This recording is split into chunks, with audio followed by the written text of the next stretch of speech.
वाहे गुरु जी, राधे राधे। प्रभु जी, आपके श्री चरणों में कोटि कोटि दंडवत प्रणाम। गुरु ग्रंथ साहिब जी ने संत व महापुरुषों को बहुत ही आदर सत्कार से निवाजा है। इसी से प्रेरित होकर सौभाग्य से आपके द्वारा कहे वचनों को सुनकर ऐसा महसूस हुआ जैसे कि आप गुरुवाणी को ही सरल भाषा में समझा रहे हैं। आपके द्वारा नाम सिमरन की विधि अथवा उसके गुणों का व्याख्यान करना मुझ जैसे कलयुगी जीव को सात्विक बल प्रदान कर रहा है। संत द्वार पर प्रभु ने लाकर खड़ा किया है तो यहाँ से खाली हाथ नहीं लौटना चाहता। आपके श्री चरणों में हाथ जोड़कर प्रार्थना है कि मन बुद्धि व अंतःकरण की कमजोरियों से बचा बचा रहूं। अतः जो भी मार्ग इस जीवन के बचे हुए हैं, उस श्वास से बची हुई हैं, प्रभु के सिमरन में निकले वो, और इसी मार्ग पर चलते रहने का आशीर्वाद प्रदान करें। वो तो आशीर्वाद है। भगवान ने मनुष्य शरीर दिया और सबसे बड़ी बात गुरुवाणी का आश्रय दिया।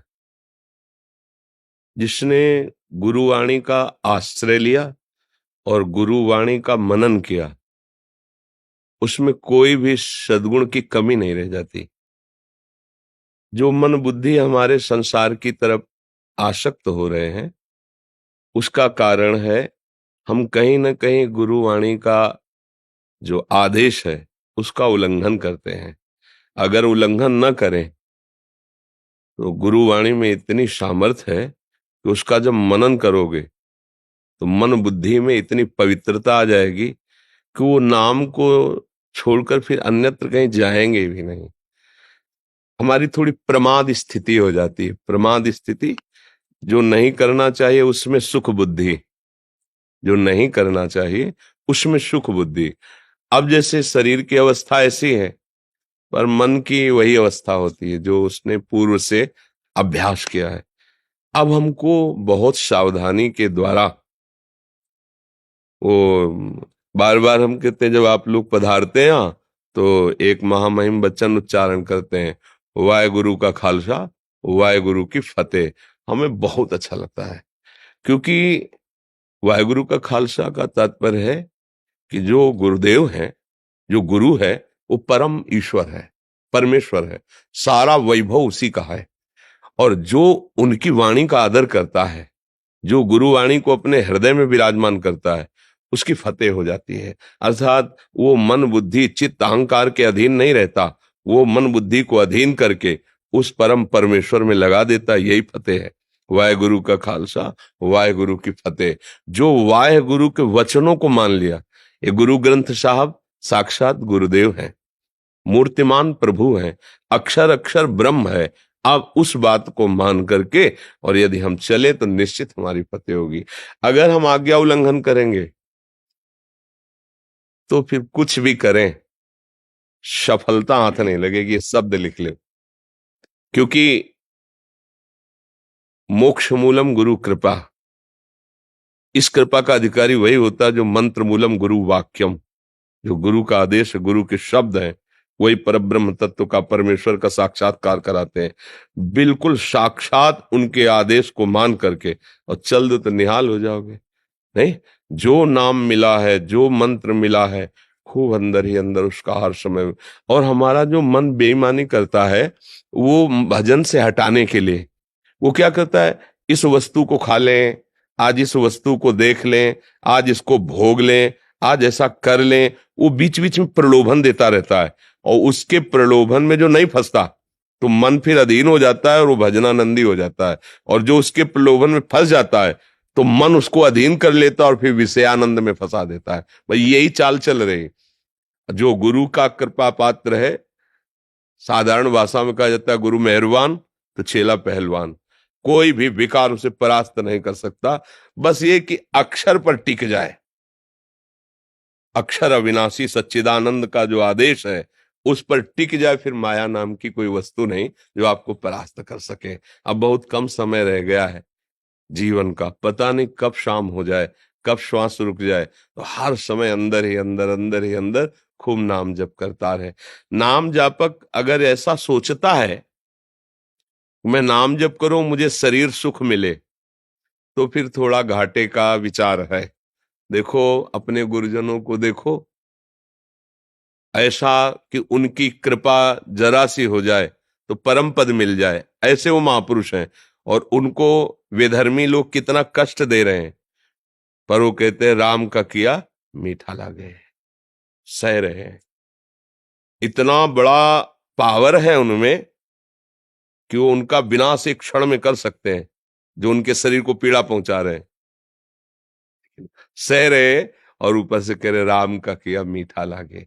क्या हृदय है महापुरुषों का कि जो उनको कष्ट दे रहे हैं, उनके लिए तो उनके हृदय में कोई बात ही नहीं है, और अपने को अच्छा लग रहा है उनको।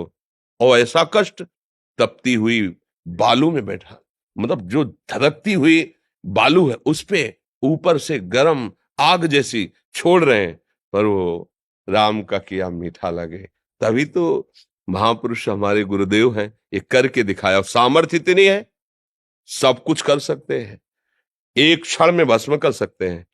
छोटे मोटे जो भूत प्रेत सिद्ध करते हैं, कुछ दिनों में उनकी अपवित्र साधनाएं और वो भूत अधीन हो जाता है, कुछ भी करवा सकते हो। और सबका मालिक जिनके अधीन है नाम के बल से, और उनको कोई शारीरिक कष्ट पहुंचा रहा है, वो मुस्कुरा के सह रहे हैं, क्या उनमें सामर्थ्य नहीं? अरे वो विध्वंस मचा दे, एक संकल्प कर दे तो नष्ट कर सकते, लेकिन नहीं, महापुरुषों ने करके दिखाया है कि नाम ऐसा है कि जिसके हृदय में छा जाता है, वो सब कष्ट हंस के सह लेता है, पर नाम के भजन का फल वो कष्ट मिटाने में नहीं, दूसरे का कष्ट मिटा देंगे। हमने देखा है, महापुरुषों को देखा है, दूसरे का कष्ट तो मिटाने में देर नहीं है, लेकिन अपने कष्ट को सजा कर भोगते हैं और भोगते हैं। तुम नहीं सह पाओगे, तुम जाओ सुखी रहो, आओ हमारे ऊपर तुम भी आ जाओ, तुम्हारा भी आ जाए, क्या बिगड़ना है यहाँ? जहाँ 100 वहां 100 से क्या अंतर पड़ रहा है? लेकिन तुम भजन करो, तुम स्वस्थ रहो, जाओ सुखी रहो, भजन। ऐसा संतों को देखा कि दूसरे का कष्ट स्वयं ले लिया, लेकिन अपने कष्ट को उन्होंने मिटाने के लिए कभी कोई ना संकल्प किया ना इच्छा की। तो इस मार्ग का पथिक बड़ा सूरवीर होता है। हमको इस तरह से चलना है कि चाहे कोई गाली दे, अपमान करे, चाहे हमारा मन ही हमको जलाए और भोगों की तरफ खींचे, लेकिन अब नहीं। हम अब तो नाम की लौ लग गई, अब नाम की हमारे अंदर स्मृति सुमिरन की वृत्ति आ गई, अब इसे नहीं छोड़ेंगे। जो त्रिभुवन की राजलक्ष्मी देने पर भी आधे पल के लिए भी अपने प्रभु का स्मरण सुमिरन नहीं छोड़ता, वही परम महाभागवत कहा जाता है, वही संसार पर विजय प्राप्त कर लेता है।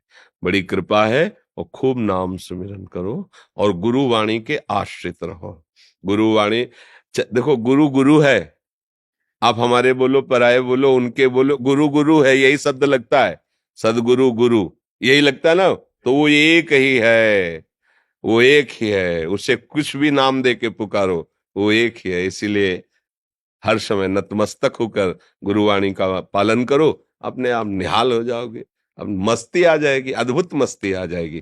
देखो हम सबके शरीर एक ही पंचभूत से बने हुए हैं, पोशाकें अलग अलग हो सकती हैं, घाट अलग अलग हो सकते हैं, लेकिन जिस रस का स्वादन करना है वो परमेश्वर एक ही है। चाहे कुछ भी बोलो, अलग अलग पंथ, अलग अलग ग्रंथ, अलग अलग मंत्र, लेकिन जो ग्रंथ पंथ और मंत्र है, उसका कंत माने इष्ट ईश्वर, वो एक ही है। जब ये बात समझ में आ जाती है ना, तो फिर ये भेद की जो मेड़ है ना, वो सब हट जाती है। फिर पूरा चराचर जगत अपने ही स्वामी का पसारा दिखाई देता है, और वो आनंदित होता है। जैसे अपनी जबान से अपनी दांत कट जाए तो किसको दोष देंगे, ऐसे ही वो पूरे विश्व को अपना स्वरूप देखता है। अगर से कोई काटे मारे पीटे तो किसी को दोष वो सह लेता है। भगवत आनंद में इतनी सामर्थ्य है, वो सब सह लेता है।